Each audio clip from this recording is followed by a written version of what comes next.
Hola, buenas tardes amigos y amigas. Gracias por estar una semana más aquí en nuestro programa, Lo que hablamos las mujeres. Esta servidora Adriana Rossi y Patricia Méndez los reciben. Hoy tenemos un súper tema. Ustedes saben que aquí, aparte de apoyar el emprendedurismo, tocar temas actuales, ¿qué más que tener a un gran invitado hoy? Hablándonos de una ley de la República. Patri, buenas tardes. Buenas tardes, Adri. Aquí, como te dije hace unos minutos, muriéndome de frío, ¿verdad? Porque hoy Por aquí está también, todos helado lados de aquí en frío. Heredia, pero ha bajado bastante la temperatura. Contentas de estar aquí un día, un jueves más, una semana más, deseándoles a ustedes que en sus hogares estén bien, que tengan muchas bendiciones y pidiéndole al Altísimo siempre la fortaleza de poder salir adelante todos en esta situación tan difícil, tanto por la pandemia como económica del país. Como dijiste, Adri, tenemos hoy un gran invitado, un joven muy preparado, diputado, se ha caracterizado principalmente por ponerse a trabajar de verdad, de ¿cómo es? Arrollarse las bien las mangas. mangas y ponerse a trabajar duro. Así tenemos al diputado Warner Jiménez Zúñiga, quien es educador de formación, pero tiene una maestría en administración educativa y un doctorado en ciencias de la educación. Warner, ¿cómo estás? Hola Patricia, Adriana y un saludo especial a todos sus seguidores y seguidoras. Muchas gracias por la oportunidad, por estar aquí con ustedes hoy, 10 de diciembre, la celebración del Día Internacional de los Derechos Humanos. Y en realidad feliz por este espacio y aprovechar todos los minutos que tenemos disponibles para profundizar acerca de una ley importante que aprobamos hace pocos días aquí en el Congreso y que será de impacto positivo para las mujeres, para los jóvenes, para las pequeñas empresas. Y bueno, pues yo feliz de poder compartir con ustedes este programa. Quiero iniciar felicitándolas por esta iniciativa que tienen ustedes. Las he seguido durante varios tiempo y sé que han logrado entrar al corazón de muchas mujeres costarricenses, apostando hacia la reactivación económica por medio del emprendedurismo y buenísimo. Yo feliz de estar aquí con ustedes. Gracias, Muchísimas Warner. gracias, Warner. Adri, Gracias. es que como decía don Warner, el pasado lunes 7 de diciembre, sí, 7, sí, el plenario aprobó con 44 votos a favor este proyecto de ley 28.730, no, 21.738, que 21.700. viene a hacer una reforma a la ley orgánica del INA. El INA es una institución emblemática que este año, por cierto, cumplió sus 55 años y que siempre ha estado a la vanguardia de la preparación y capacitación de personas en el área tanto técnica profesional para que puedan emprender y salir adelante. Y por ese tema estamos aquí hoy para hablar con este diputado y para que nos hable también de esta importante ley que aunque fue aprobada el lunes, está a pocos días, don Warner, probablemente que el presidente de la República la sancione. Sí, efectivamente, Patricia, Adriana, yo quisiera contarles a ustedes que este es un proyecto de ley que se trabajó con las autoridades del INA y con la Comisión de Ciencia, Tecnología y Educación que presido aquí en el Congreso. Ya son 3 años de estar como presidente. Y bueno, hay varios aspectos que motivaron la conformación de esta ley. Habían informes de auditoría del órgano Contralor, es decir, la Contraloría General de la República había expuesto algunos resultados de evaluaciones que le efectuaron al INA y habíamos encontrado resultados muy negativos. Como ustedes saben, el INA es una institución que se nutre del aporte obrero patronal con un presupuesto superior a los 180.000 millones por año. Pero bueno, el INA lamentablemente ha tenido debilidades y una de las primeras es que lamentablemente, según la Contraloría, solo el 40% de los jóvenes que se graduaban de las carreras del INA y la formación técnica obtenían empleo. Ahí había algo que teníamos que corregir. Número uno. Número dos, también había una imposibilidad jurídica para que el INA lograra expandirse a todas las regiones del país.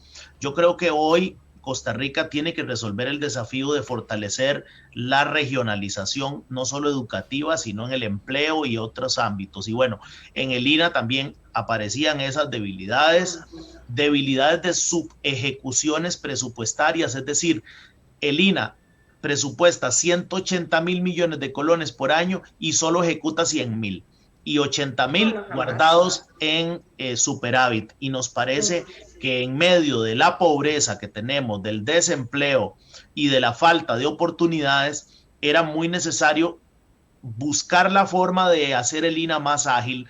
Y bueno, con base en esos antecedentes fue que nosotros nos motivamos a construir esta normativa y esta transformación del INA para poderla convertir en una entidad flexible, que se prepare para esta época post pandemia, porque después de que aparezca la vacuna, funcione y la etapa post-COVID se instaure en el mundo, vamos a tener una competencia muy grande para obtener empleo, atracción de inversión extranjera directa, y nosotros creíamos que el INA era una institución importantísima para hacerlo. Yo quiero decirles que como diputado liberacionista, orgulloso de mi partido Liberación Nacional, nosotros nos sentíamos muy orgullosos porque fue en una administración nuestra que se creó el Instituto Nacional de Aprendizaje y creímos que había que apostar hacia la modernización del INA. Un partido como mi partido, Liberación Nacional, que aspira a ser gobierno, tenía que aprovechar esta etapa donde en este momento que estamos en oposición para transformar esa entidad y cuando seamos gobierno tener la posibilidad de ejecutar esas transformaciones que necesitaba el Instituto Nacional de Aprendizaje. Así que nos encontramos esos resultados de la Contraloría, también mucha molestia al sector productivo. Muchachas, ustedes saben que mucha molestia causó, por ejemplo, la oferta de cursos que no tienen relación con las demandas del mercado laboral, que estábamos formando personas, pero no iban a obtener empleo porque esos cursos y esas mallas curriculares estaban obsoletas. Entonces, estos fueron los principales aspectos y antecedentes que motivaron a construir este proyecto, y ahorita en una segunda oportunidad podemos conversar sobre cuáles fueron esos principales cambios. Pero yo quería arrancar contándole a ustedes y a todos los que nos están escuchando que era muy necesario modernizar esta entidad, era muy necesario transformar su marco jurídico, porque la imposibilidad que tenía la junta directiva y también las autoridades del INA para ejecutar esto a través de una política pública se pronunciaban cada vez más y dejaban en evidencia la necesidad de modificar los aspectos, pero desde la ley orgánica, y eso solo en la Asamblea Legislativa lo podríamos hacer.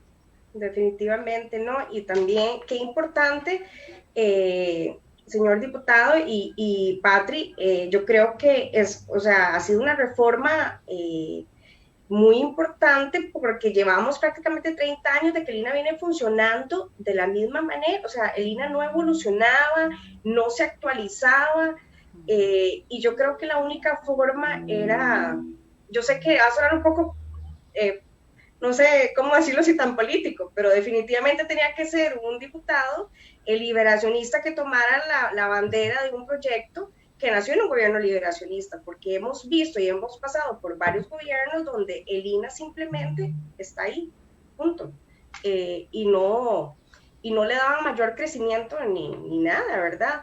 Sí, es importante lo que dijiste, bueno, de los cambios que implica esta ley. A mí hay un tema que me llama mucho la atención, que es el tema de las becas. Yo no sé si querés llevar un orden sobre los puntos más importantes, o si te vamos preguntando y entramos de una vez, porque a mí me llamó la atención lo de las becas, de que cómo funcionaría este programa, y de las certificaciones. No sé si querés arrancamos por ahí o... Súper bien, no, súper bien. Bueno, esta ley que nosotros aprobamos aquí en el Congreso, esta reforma, pero yo quisiera leer el nombre completo porque es tan extenso, porque nosotros decimos la reforma Lina es lo más costarricense y lo que todos entendemos, pero en realidad el nombre del proyecto era así: fortalecimiento de la formación profesional para la empleabilidad, la inclusión social y la productividad de cara a la revolución industrial 4.0 y el empleo del futuro. Reforma parcial a la ley 6868, ley orgánica del Instituto Nacional de Aprendizaje del 6 de mayo de 1983. Entonces, ¿qué contiene esta transformación, esta ley? Bueno, nosotros revisamos que era muy necesario para responderle a Adri de inmediato sobre el programa de becas. Nosotros encontramos que una de las debilidades estructurales del INA era que no había presencia de esta entidad en todo el territorio nacional.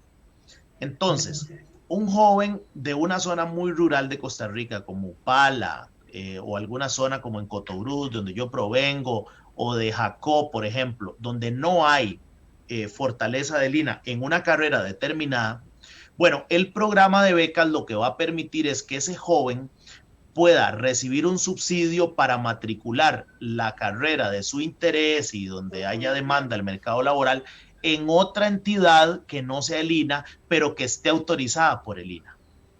Si no está autorizada por el INA, no va a poder formarse en esa entidad ni participar de este programa de becas. ¿Por qué es tan importante este programa de becas? Porque está trascendiendo el INA.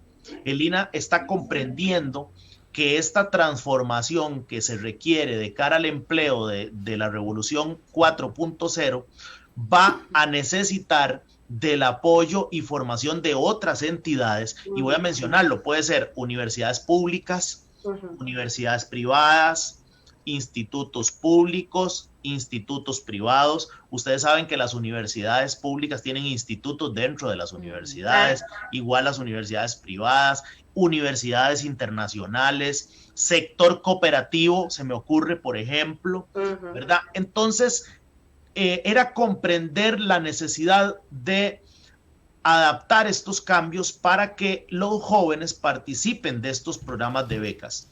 Bueno, se me quedaba decir que el propio Ministerio de Educación Pública tiene entidades donde pueden ofrecerse cursos técnicos, los colegios técnicos profesionales, lo mismo con los IPEC, los INDEA, modalidades de educación de adultos, en caso de que no haya presencia. Entonces, esta transformación nos va a dar la oportunidad de ampliar la cobertura, porque uno de los principales problemas del INA era no hay cupos, no hay campo, se acabó el espacio, ¿verdad? Recordarán ustedes. Y súper poquitos. Muy pocos, solo en Pérez Celedón, solo en Heredia, solo en San José, no hay en Alajuela, no hay en Cartago, no hay en Guanacaste, no hay en Punta Arenas, no hay en Limón. Entonces, buscamos la forma de ampliar este programa de becas, que bueno, algunos sectores, sí, una visión muy futurista, pero algunos sectores, aquí fue donde dijeron que era que se iba a privatizar el INA.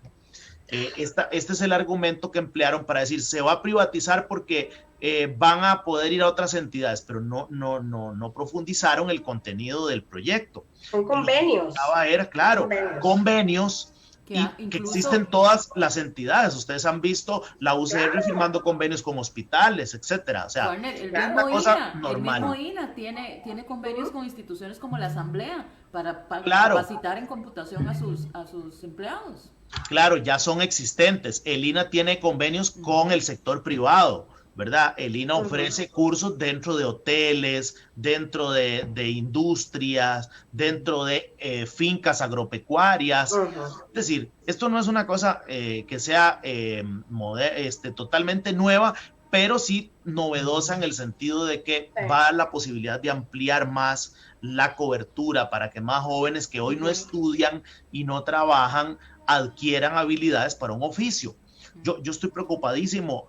Ustedes, muchachas, sabrán, el Estado de la Nación ha publicado la cantidad de ninis, jóvenes que ni estudian ni trabajan, 157,000 en Costa Rica. Bueno, si la institucionalidad no se prepara para darle oportunidades a esos jóvenes, terminarán en el narco, en la delincuencia, en el lavado de dinero, en otras actividades ilícitas donde todos los costarricenses seremos perjudicados. Por eso yo siempre he creído que la educación es una columna vertebral del crecimiento económico, del desarrollo social y también de la igualdad de oportunidades. Totalmente de acuerdo. Warner, en esa misma línea de las becas, ¿Cómo se manejaría, digamos, se va a establecer algún tipo por parte, no sé si la Junta Administrativa o se va a hacer un comité? ¿Ya se definió alguna forma, reglamento que se establecería para poder hacer los convenios? Patri, esa es una extraordinaria pregunta. Ustedes sabrán que todo lo que queramos hacer, no todo tiene que estar en la ley. Por eso el reglamento de la ley que lo conformará el Poder Ejecutivo tendrá esas especificidades y nos dirá cuáles son los requisitos para calificar para ese programa de becas. Pero en el fondo yo quisiera profundizar sobre la necesidad de que se liberen esos recursos. No es posible que tengamos 80,000 millones en superávit y jóvenes sin formación, sin estudiar, sin trabajar en Costa Rica. Debemos ampliar esas posibilidades a las madres solteras, ¿verdad? A los inmigrantes, a las personas que viven lejos de los grandes centros de población. Podemos arrancar con programas de educación virtual, de formación virtual para muchas personas discapacitadas, por ejemplo. Entonces el reglamento será vital para que empiece a ejecutarse esta transformación del Instituto Nacional de Aprendizaje. Y yo quiero reiterar otra vez, de orgullo liberacionista, sello de mi partido y que le ha dado mucho a Costa Rica, pero en esta cruzada en la que nos encontramos, el INA tiene que dar todavía más jóvenes preparados, más mujeres, más pequeños empresarios al servicio de el empleo, para mejorar la empleabilidad también, pero también que les funcione para sus propias iniciativas de negocios, donde creo que ustedes han profundizado en sus programas con entrevistas donde han participado otras personas. La empleabilidad es importante, pero también la iniciativa propia de negocio y del emprendedurismo forma un papel vital. Y si el emprendedor no está formado, no tiene la formación técnica adecuada, va a ser muy difícil que logre sobrevivir en esta corriente de competencia, de alta competencia, donde la tecnología y la formación son sustancialmente importantes y relevantes. Sí, ahora que tocabas ese punto, hemos tenido varios programas con emprendedores, emprendedoras, y vos sabes que de las cosas que siempre dicen es que ellos buscan la forma de capacitarse en todo, dentro del mismo producto que están, ¿verdad?, en su emprendedurismo, actualizarse con todo lo que es tecnología, con redes sociales, todo, o sea, y eso es importantísimo, ahora que mencionabas esa parte, a mí me parece que es un buen paso. Quería preguntarte, Wainer, ¿qué sectores participaron en la consulta para consensuar esta reforma? Bueno, esa es una pregunta extraordinaria, Adriana, porque nosotros decidimos, bueno, creo que Patri me conoce bastante, decidimos abrir esta discusión. ¿Qué significa eso? Bueno, nosotros recibimos a todos los sectores involucrados con el INA. Entonces, en el ámbito de la discusión, en la esfera de la discusión aquí en la Asamblea Legislativa, decidimos que participara el INA como entidad, obviamente, rectora, responsable. Participó también los sindicatos de esa entidad y enviamos las consultas obligatorias a todas las entidades. ¿A quiénes? A la Contraloría General de la República, a el Ministerio de Hacienda, a todas las entidades y órganos del Estado que tenían relación a Mideplan con esta transformación. Entonces, fue un debate muy enriquecedor donde nosotros ampliamos la participación de todos los sectores. Eso en el marco de la discusión del proyecto en comisión.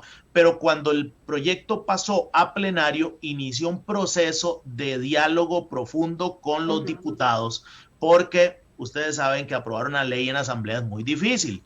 Se requiere de consensos para poderlo lograr. Entonces, iniciamos un proceso muy profundo de análisis porque varios diputados presentaron mociones, algunas se aceptaron, otras no, pero eso llevó a una negociación profunda con las distintas fracciones políticas. Al final la negociación fue muy valiosa y les quiero contar por qué. Habían 2, 3 diputados que se oponían a la reforma, pero 44 estábamos a favor. Entonces logramos convencer a los diputados que estaban opuestos de que comprendieran que había una mayoría determinante y que era muy necesario que nos dieran la oportunidad de votarlo. Y así fue. Tuve que conversar con los diputados que estaban en contra de la reforma. También conversamos con el sindicato de Lina porque ellos tenían dudas, estaban en contra prácticamente de algunos aspectos que contenía esta transformación, pero al final, como ustedes saben, nosotros debemos buscar la forma de que las mayorías se pronuncien, ¿verdad? Si había un proceso de diálogo y de aceptación de las consultas obligatorias que se habían efectuado y también una necesidad real de la juventud costarricense y del sector productivo de recibir jóvenes ya preparados en carreras, por ejemplo, que nos ponen a trabajar, que las empresas hacen que sean más dinámicas, que haya mayor crecimiento económico, no podíamos posponer esta discusión. Yo me propuse junto con la fracción, conversé con todos los compañeros que era muy necesario votar este proyecto en medio de esta pandemia para dar mensajes y señales positivas al país. Y bueno, también tuve un desafío político, esto se los quiero contar también porque de alguna manera hubo interés de otras personas y actores de apropiarse del proyecto y dijimos, disculpen, pero este proyecto es liberacionista y nosotros vamos para adelante con esta idea liberacionista y felizmente terminó así, como una idea liberacionista que se logró imponer en medio de esta discusión. Mira, sobre ese aspecto quiero felicitarte porque si algo se aprende en el tiempo que pasé por la Asamblea es que muchas veces cuando se negocia un proyecto de ley, por la importancia de este, y para conseguir los votos, hay fracciones, diputados o grupos que piden la autoría de la ley, que su nombre aparezca como proponente cuando ha sido otro quien lo ha estudiado, trabajado y implementado. Eso te lo digo porque lo he vivido durante algún tiempo y lo he visto y gracias a Dios esto se pudo mantener así, pudieron mantener la línea que era importante. Warner, vos tocaste el tema, bueno, de los sindicatos, pero antes de hablarte de las inquietudes, es importante, te he visto defender el proyecto por los 4 aspectos fundamentales. Ya hablamos del de becas. ¿Cuáles son los otros 3? Sí, Patrick, claro. Los otros 3 son los siguientes. Bueno, uno muy polémico que fue autorizar a Lina como una entidad autónoma para que no continuara realizando los procesos de contratación de los docentes a través del servicio civil. Y les voy a explicar por qué. Porque el INA, si nosotros queremos un INA ágil, moderno y que tenga un impacto en la economía nacional y en la formación de nuestra juventud y de nuestro talento humano, nosotros no podíamos seguir con los mecanismos de contratación existentes. Voy a decirles por qué. Resulta que nos encontrábamos una empresa transnacional que deseaba invertir en robótica y el INA no tenía profesores de robótica. Bueno, ¿cuál es la forma de obtener profesores de robótica? Contratando de acuerdo con las necesidades y las demandas del mercado laboral. La única forma de hacer eso es crear un procedimiento de contratación interna dentro del INA donde se reúna anualmente o semestralmente con los empresarios, con el sector productivo, para que nos cuenten cuáles son las necesidades de demanda y así poder contratar los profesores, ya sean nacionales o internacionales. Sí, es decir, teníamos una limitación de que el profesor que no era oferente del servicio civil no podía ser contratado y me parece que eso no puede ser, es inaudito que una institución que se encargue de formar para la empleabilidad no pueda tener mecanismos de contratación más flexibles. Bueno, ¿y cómo se pueden hacer? De forma semestral, de forma anual. Y otro aspecto importantísimo, una traba era, por ejemplo, ¿por qué no podemos abrir el curso de coctelería en Limón? Bueno, porque el profesor de coctelería está en propiedad en Heredia y no se puede mover para Limón. Cosas, ¿verdad? Tan obvias. Entonces, era muy necesario realizar esta transformación para contratar docentes, Patricia, Adriana y estimados seguidores, participantes de este programa. Era muy necesario modificar esta transformación y esta contratación docente para que a partir del momento en el que empiece en ejecución esta ley, la contratación de los profesores sea de acuerdo con las demandas del mercado laboral, no con cursos obsoletos. Ese era el riesgo que teníamos de que el INA cayera en un proceso anacrónico, ¿verdad? Descontextualizado, y el INA no puede estar alejado de los problemas nacionales, tiene que estar ahí ofreciendo soluciones, porque ya sabemos que no todas las personas terminan el bachillerato y no todos los ciudadanos logran ir a la universidad. Entonces hay que darles herramientas, facilidades para que se incorporen al mercado laboral a través de formación técnica como la que ofrece el Instituto Nacional de Aprendizaje. Ese fue otro cambio, Patricia. Perfecto. Es que, digamos, en el caso de inquietudes, digamos, en el caso de los sindicatos, ellos hablan del tema de la, voy a ver si digo bien la palabra, tercerización sí. de servicios. Sí. Según lo que dicen en sí, es que esa sería la línea que se siga, y le otorgan un poder a la Junta Directiva para la ejecución de presupuestos y su control para la contratación administrativa bajo la figura de los fideicomisos. Esa es una de sus tantas oposiciones. Sí, bueno, el primer aspecto que vos acabas de mencionar en relación con los sindicatos tiene que ver con la tercerización de servicios que ellos señalan son las becas que acabamos de explicar.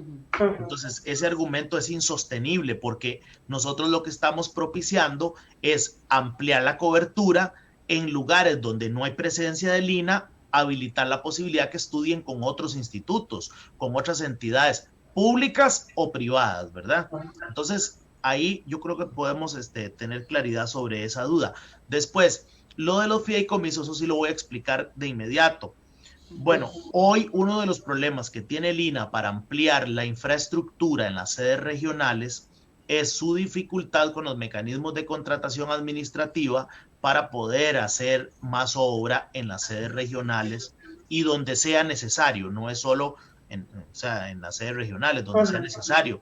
Claro, y el INA debe buscar cómo modernizarse. Yo creería que en una administración liberacionista el INA debería crear buses que se trasladen a algunas comunidades muy lejanas con equipo tecnológico, con el profesor, con todos los servicios. Así funciona en Estados Unidos muchos institutos y en muchos países donde la educación no es necesario que vaya a través de una infraestructura física, puede ir de una forma movible, laboratorios movibles, ¿verdad? Móviles. Entonces, ahí creímos que era muy necesario que el INA utilizara la figura de los fideicomisos bancarios. ¿Para qué? Para liberar ese superávit. Es que volvemos a lo mismo. Ese superávit seguirá ahí sumando y engordándose cada vez más, y con las necesidades de formación que tiene el país, la creación de valor público con el talento humano para atraer empresas y para asegurarnos la consolidación de las que ya están, pues era urgente también dar ese paso en materia de aprobación de los fideicomisos para construir obra, fideicomisos con los bancos públicos, etcétera, para poder levantar obra o crear laboratorios móviles o darle más fortalecimiento a las sedes regionales, que yo creo que este es uno de los aspectos que más debe corregir el INA, ¿verdad? Así lo señala la Contraloría. La educación que se ofrece en las zonas rurales tiene una brecha territorial muy significativa en relación con la que se ofrece en el área metropolitana, y yo creo que debemos corregirlo para que las oportunidades sean para todos. Hay una consulta que a mí me gustaría hacerte, que me tiene bajo duda. La conformación de la Junta Directiva, la idea de poder darle como espacio a sectores como cooperativismo, solidarismo, sindicatos, sector privado. Tal vez si te puedes referir un poquito. Adri, ese es el otro aspecto que cambia la ley. Yo quisiera contarles que nosotros, para poder alcanzar un consenso, decidimos integrar algunos sectores de la fuerza laboral de nuestro país, pero que no quedaran inclinados hacia el sector privado o hacia el sector público, de forma tal que los los espacios, las sillas de poder en la toma de decisiones fuera muy equilibrado, muy a lo costarricense. Ustedes saben que los costarricenses nos encantan los equilibrios. Bueno, mi partido, Liberación Nacional, es un partido de los equilibrios. Cuando el partido no se ve equilibrado, no se ve balanceado, no se ve bien. Este es un partido de ideología moderada y nosotros quisimos imprimirle esa ideología muy costarricense porque el sector cooperativo, por ejemplo, mueve a 1 millón de costarricenses, ¿verdad? Correcto. El sector solidarista a otra cantidad de miles de costarricenses. E igual sucede con el sector sindical, que forman parte del mapa de nuestro país. Pero, por supuesto, no podíamos dejar de lado la participación del sector privado. El sector privado es el que genera más empleo en Costa Rica, no lo genera el sector público. Entonces, nosotros decidimos que participaran todos estos actores y también la representación del gobierno. Voy a proceder a leerlo, si me lo permiten, porque para hacerlo más puntual. Bueno, aquí es una reforma al artículo 5 y 6 de la ley orgánica. Entonces, ¿quiénes estarán al frente de la integración de la Junta?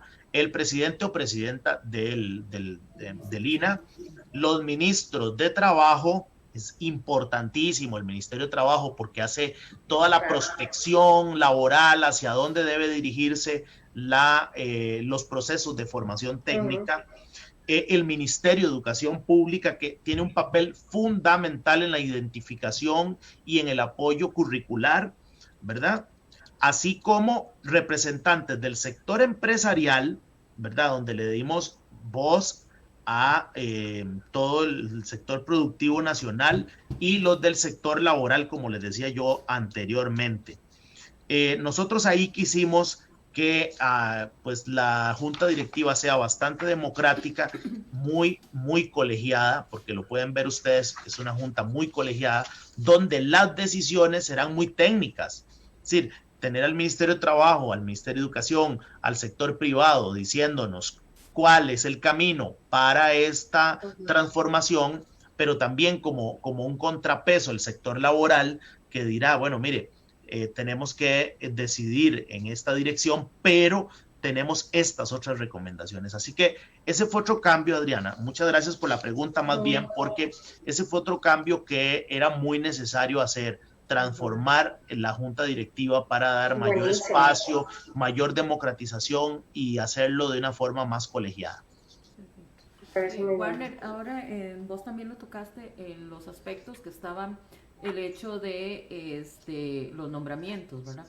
Entonces, sí. En este caso, ¿cómo funcionaría el sacar a Lina de lo que es el servicio civil?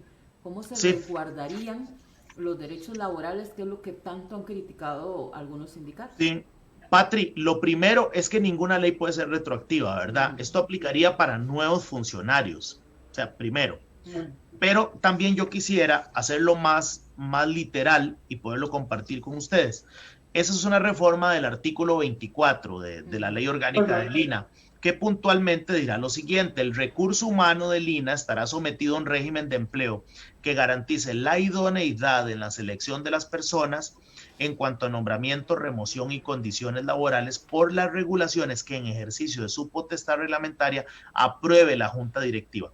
En materia de empleo público, el INA acatará lineamientos y disposiciones de Mideplan en acatamiento a la ley de fortalecimiento de las finanzas públicas. Recordarán ustedes todos los límites a los pluses salariales y todas esas cosas. En caso de supresión, modificación de plazas, nombramiento y desvinculación del personal, así como lo referente a la definición de temas salariales, se excluye al INA el sometimiento de directrices para que el trámite de aprobación de sus presupuestos y lo ordenado en todos estos títulos. De igual forma, también los trabajadores del INA quedarán excluidos del régimen de servicio civil. ¿Para qué? Bueno, para que la Junta Directiva defina escalafones, estructura salarial y los criterios de remuneraciones, así como la contratación de acuerdo con las demandas del mercado laboral. Aquí puntualmente lo dice. Sobre su duda, las personas que a la entrada en vigencia de esta norma o antes de la vigencia de las nuevas condiciones se encuentren contratadas por el servicio civil permanecerán contratadas en esas mismas condiciones, conservando todos sus derechos adquiridos y situaciones jurídicas consolidadas. Eso es importantísimo señalarlo, ¿verdad? Y por otra parte, el traslado hacia la vinculación de nuevas condiciones del servicio civil no afecta la antigüedad de las personas. Todos esos derechos laborales quedaron protegidos en la reforma, ¿verdad? Asimismo, nosotros estábamos planteando que en el caso de promociones y ascensos hacia plazas vacantes en las condiciones dispuestas, si la persona está nombrada en una plaza del régimen anterior a la entrada de vigencia de esta otra, deberá realizar un traslado respectivo. Quedó abierto en caso de que alguna persona decida moverse de régimen, pero esta transformación, muchachas, le dará a Lina la posibilidad de nombrar personal idóneo, capacitado, sea nacional o internacional, para que el mercado laboral tenga más incidencia en los procesos de formación, que ha sido uno de los anhelos por años. Por años hemos discutido. Cuando me tocó liderar educación dual, recordarán ustedes, era lo mismo, ¿verdad? No olvidaré nunca las palabras de una compañera liberacionista de mi partido, doña Clara Lieberman, y me decía, qué importante traer el modelo alemán a Costa Rica. Bueno, fue una pelea durísima que dimos aquí en el plenario en el 2019. ¿Y cuál era el problema? La urgencia de acomodar la oferta con la demanda, ¿verdad? Nosotros no podemos seguir ofreciendo carreras obsoletas, y la forma más correcta y apropiada era modificando y transformando la ley orgánica de Lina. Ahora seremos muy vigilantes para que la presidencia ejecutiva y toda la entidad ejecute ya esta ley en políticas públicas muy claras para propiciar el empleo. Yo creo que un índice importante, alto índice de desempleo del país proviene de la falta de capacitación en carreras que ponen a los jóvenes a trabajar. Y esa necesidad está quedando cubierta con esta ley.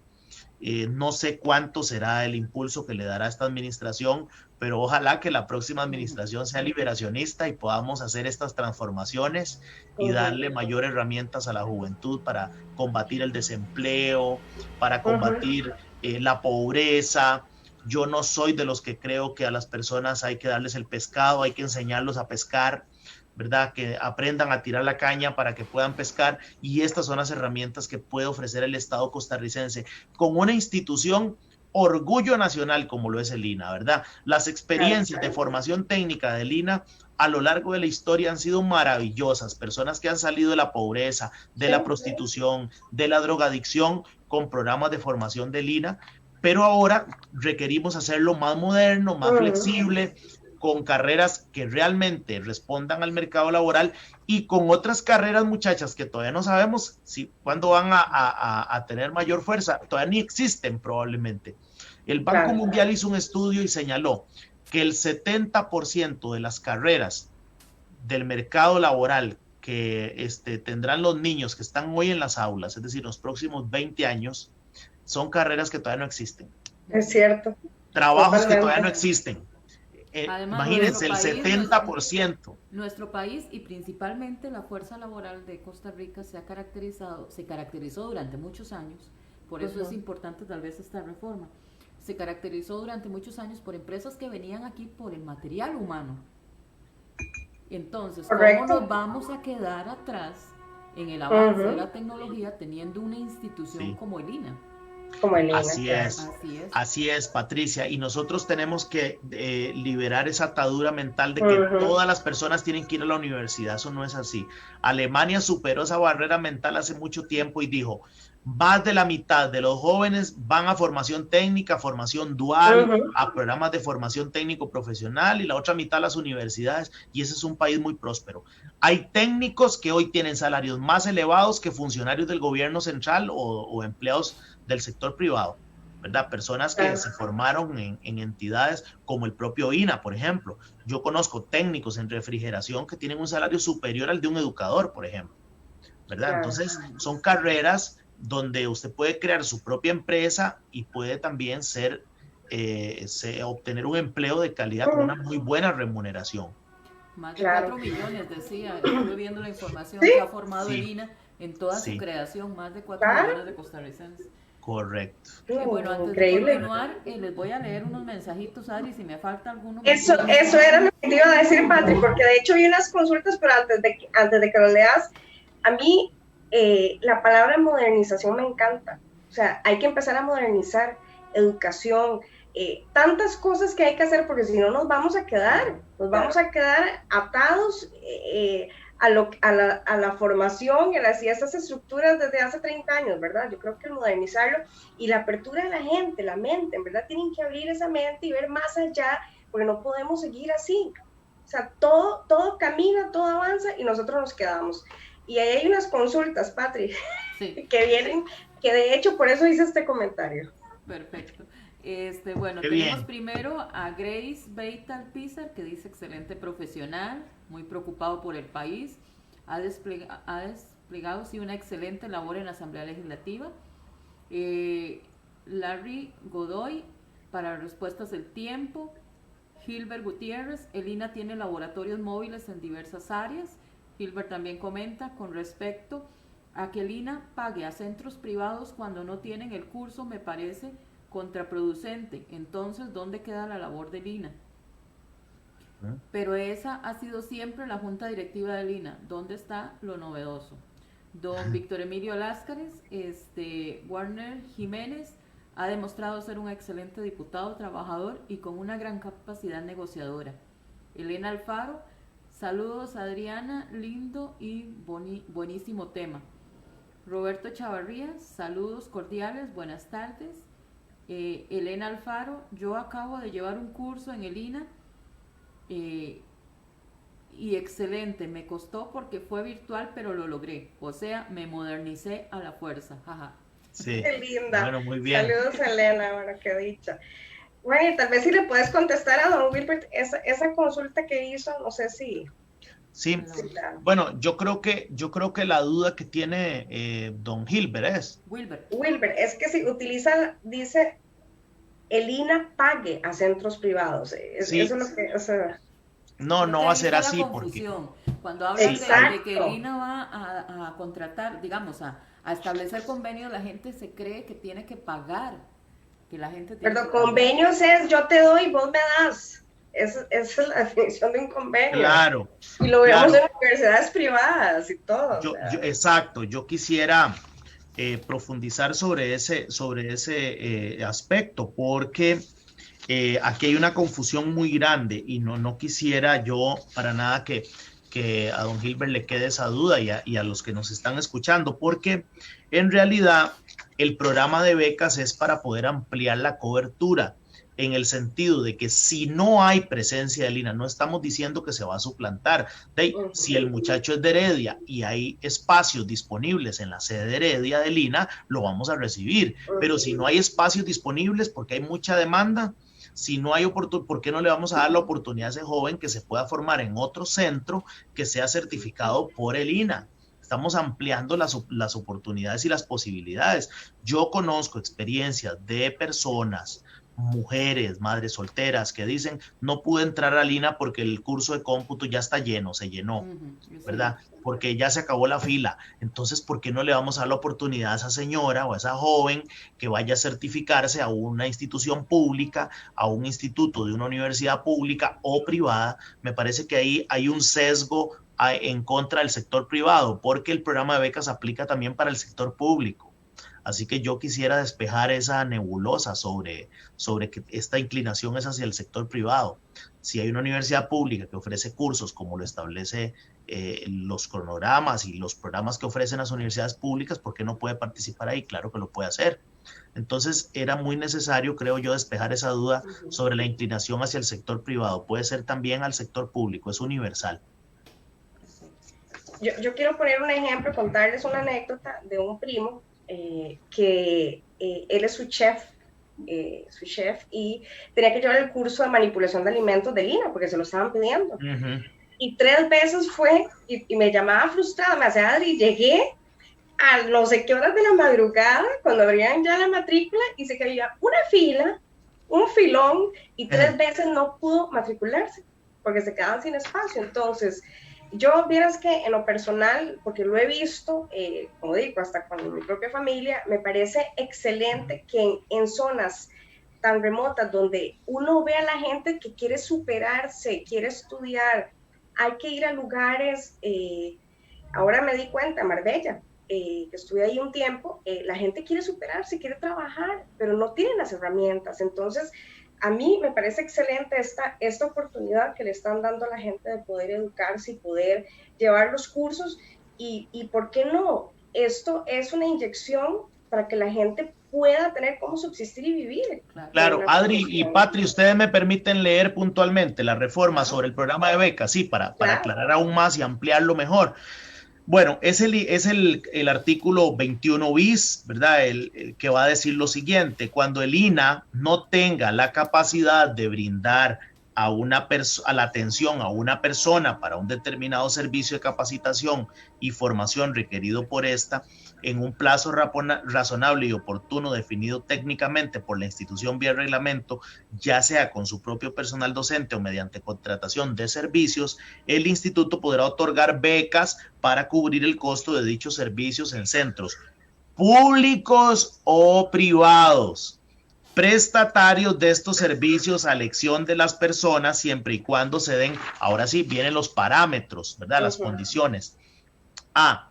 La persona que postule la beca debe cumplir con condiciones y criterios de priorización que defina el INA en aras de incentivar aspectos como, por ejemplo, la inclusión social, la disminución de brechas sociales y de género, el desarrollo económico, según características de la población, en cuyo caso deberá siempre priorizar en primer orden a las personas en condiciones de 1. Pobreza extrema, 2. Pobreza, 3. Vulnerabilidad y 4. Otros criterios en ese orden de prioridad, como brechas digitales, brechas territoriales, ¿verdad? Esto deberá ser comprobado mediante un estudio correspondiente mediante el Sistema Nacional de Información de Beneficiarios del Estado. El B, la formación, ese servicio y de capacitación que brinda el centro de formación debe cumplir con el estándar definido, avalado técnicamente por el INA. No es cualquier entidad la que va a ofrecer estos programas, porque el INA debe certificarlo. C, asegurar mecanismos de fiscalización, trazabilidad y control para que se garantice el uso correcto de estos recursos, la prestación adecuada de los servicios y la calidad de estos y evitar la duplicidad de funciones. El servicio de formación y capacitación debe ser uno de los definidos como prioritarios por el INA, según las demandas del mercado laboral. No vamos a ofrecer cursos que no tengan opción de mercado para que la juventud se logre incorporar al mundo del trabajo. Ahora, el costo tarifa que tenga el centro por el servicio de formación postulado para la beca no debe superar el monto del INA que el INA defina como tope. Entonces aquí el INA está regulando el mercado, es muy importante, no habrá excesos visibles ahí. Entonces ven ustedes que también para este beneficio se crea el fondo de becas, el cual podrá complementarse con el fondo de educación dual que ya habíamos creado en la ley de educación dual. Respetando sus porcentajes mínimos. Recordarán ustedes que el porcentaje era 120,000 colones por mes. Así que de ahí, yo creo que esta es una reforma totalmente razonable, proporcional, que tiene la mirada puesta en el futuro para el país. Yo sé que aparecen voces detractoras del proyecto, de la iniciativa.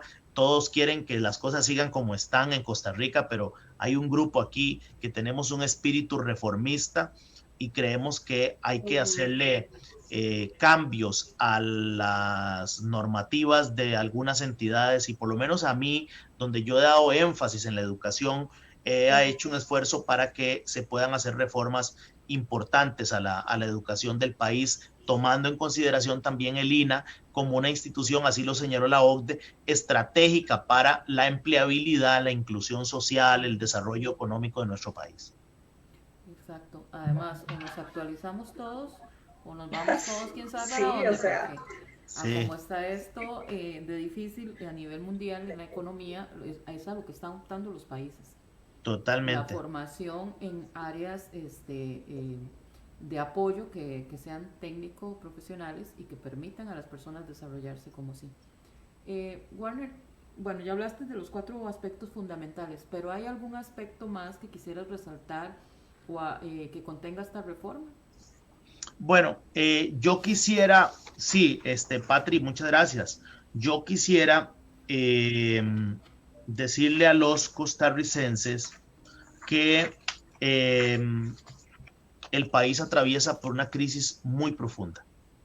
Y yo sé que una salida para poder lograr que mi partido gane las elecciones en el 2022 es obstaculizar todos los proyectos aquí en el plenario. Eso fue lo que hizo el PAC en el pasado cuando fueron oposición. Pero yo soy de la concepción de que los diputados de oposición, o más bien ser oposición, también tiene un rasgo que yo quiero mencionarles a ustedes, es demostrarle al país con hechos de que la oposición, el partido que uno representa desde la oposición, está preparado para gobernar, que en medio de las circunstancias ofrece soluciones, ofrece ideas para transformar el estado de nuestro país. Entonces yo he decidido levantar esa bandera de alcanzar proyectos y reformas, a veces nadando contra la corriente, algunas veces contra el propio gobierno que no quiere un gobierno digital, que no quiere, en algún momento ustedes recordarán la lucha que dimos con educación dual, la suspendían, la discusión, desconvocaban el proyecto para que no avanzara y nosotros seguíamos luchando porque como oposición creíamos que era muy necesario en el país tener la educación dual, que ya hoy es una realidad, y yo sé que el otro año empezarán los primeros jóvenes a formarse en los colegios de nuestro país con esta plataforma, con esta bimodalidad. Pero entonces yo creo que ser oposición implica demostrarle al país que nosotros también tenemos una agenda propia. La reforma Lina proviene de una agenda liberacionista. Fue una institución visionaria que se creó en una administración liberacionista y que creíamos que era muy necesario poder transformar y modificar. Entonces, dando el ejemplo, construyendo, yo creo que no debe existir solo el concepto de oposición responsable o de oposición obstruccionista, sino también el concepto de oposición constructiva. Y ahí es donde yo me ubico, ¿verdad? Y a veces nos confunden que estamos muy pegados al PAC, que estamos muy pegados al gobierno. No, es que esta agenda es para el país. Y si nosotros somos gobierno, vamos a sacarle el mayor provecho para las mayorías, para la juventud, y así le demostramos al electorado que aquí no hay personas solo deseando incendiar el edificio de la Asamblea Legislativa, sino también hay personas con corazón, con energía, que desde la oposición quieren dar una señal de que el partido que está en oposición está preparado para hacer gobierno. Yo vieras que quiero leer, me encantó este mensaje que nos entró de Elena. Hay dos, de Elena y de Roberto. Sí, voy a leer los dos. Dice, este de Elena me encanta porque hasta que lo inyecta uno, dice, yo estoy muy contenta porque ahorita estamos, la Federación de Estilistas, Manicuristas y Esteticistas de Costa Rica, FEPEM, levantando una lista donde todos los del sector van a hacer pruebas para la certificación en el INAH. Esto con el fin de tener un gran respaldo para trabajar y tener muy excelentes profesionales con competencias. Esto sin ningún costo. Y tenemos el de Roberto Chavarría que dice, excelente oportunidad para todos los costarricenses para poder realizar su formación laboral con sus diferentes cursos. Muy bien. Creo que hay gente contenta. La gente se motiva porque a veces no conocía mucho en detalle el proyecto en sí.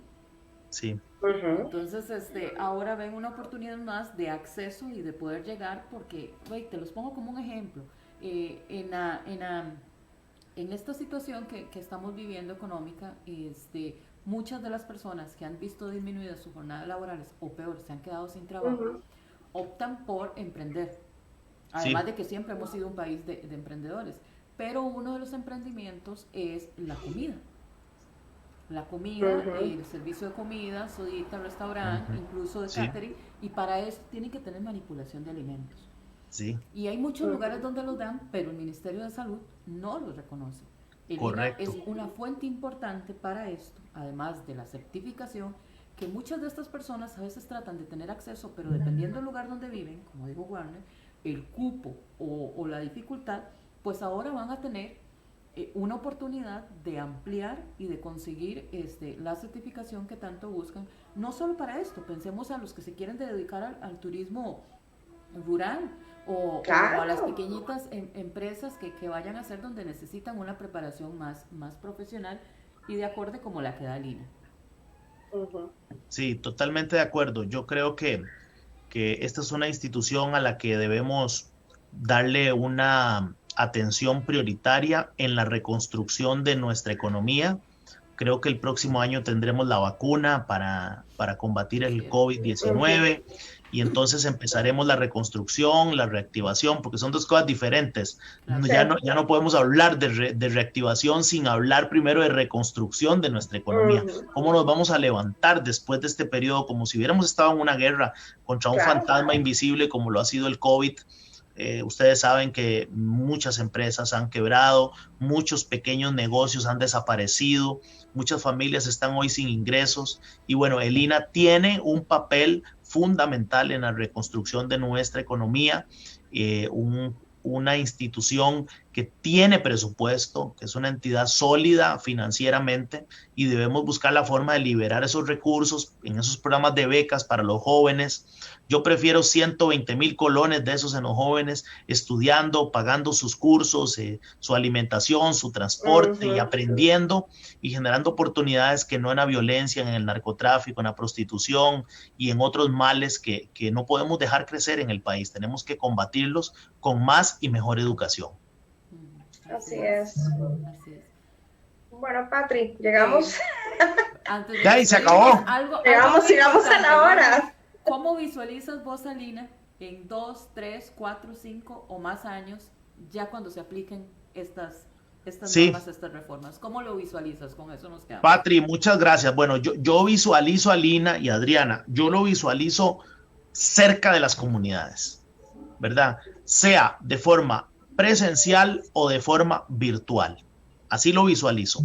Lo visualizo muy conectado con las demandas del mercado laboral, lo visualizo con una nueva cartera de cursos modernos, ¿verdad? Que pondrán a los jóvenes y a las personas a trabajar, y lo visualizo también como una entidad apoyando a las personas que hoy se encuentran en estado de pobreza, en exclusión social, a las personas con discapacidad. Tenemos que buscar la forma de formarlos cuando no pueden desplazarse desde sus casas, que la formación llegue a las casas. Así que ese es el INA que yo veo en el futuro, ¿verdad?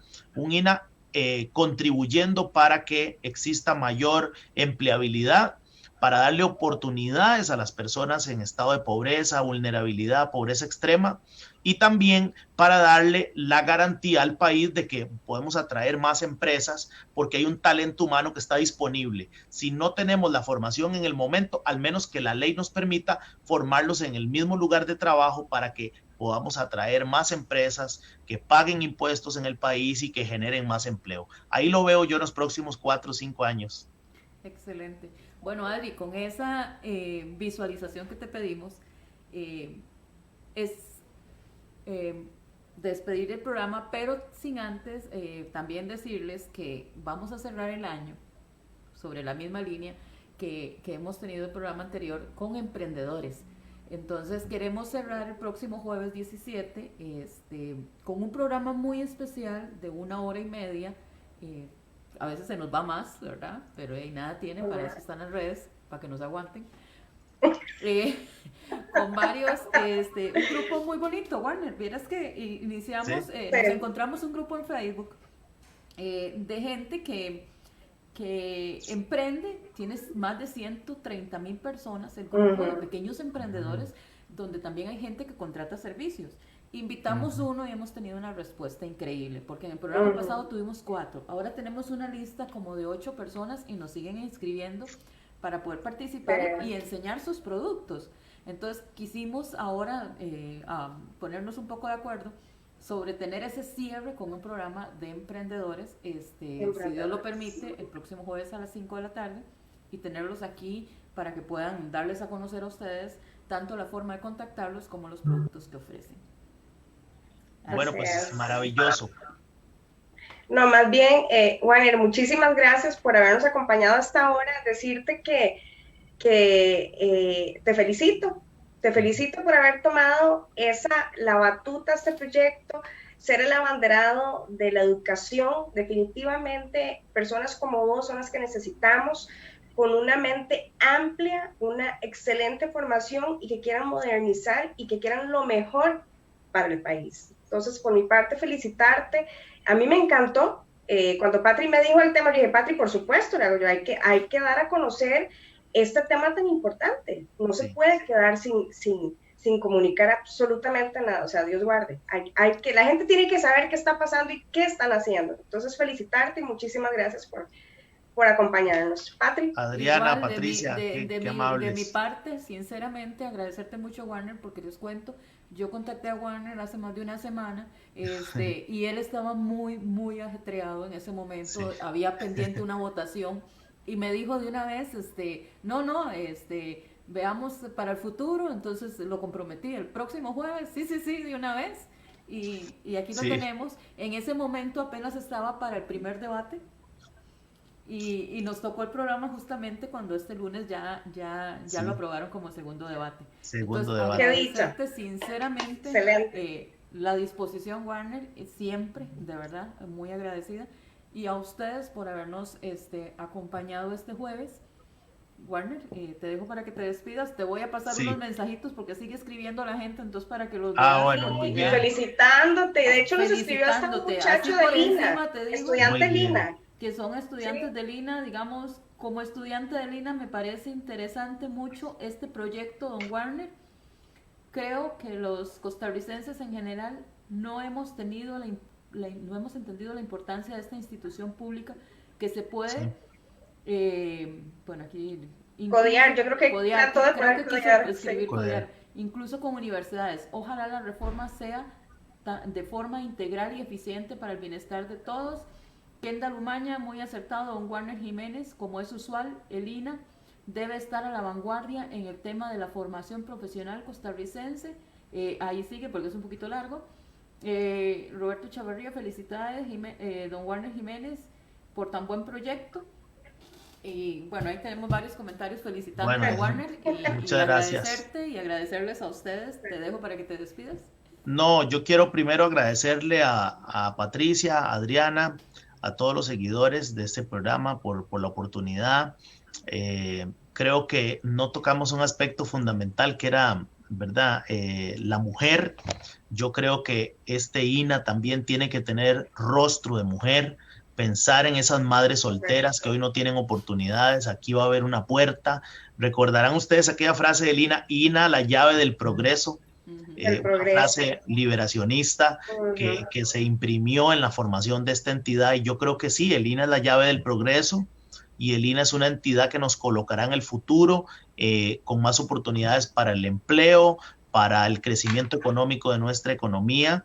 Y yo creo que muchas mujeres que hoy están sin trabajar, sin estudiar, con hijos u otras circunstancias de pobreza, de lejanía con los centros de población, van a encontrar en el INA una oportunidad adicional a las oportunidades que ofrece este país para que puedan conseguir un empleo, para que puedan colocar sus productos en caso de productores, para que puedan idear su pequeño negocio.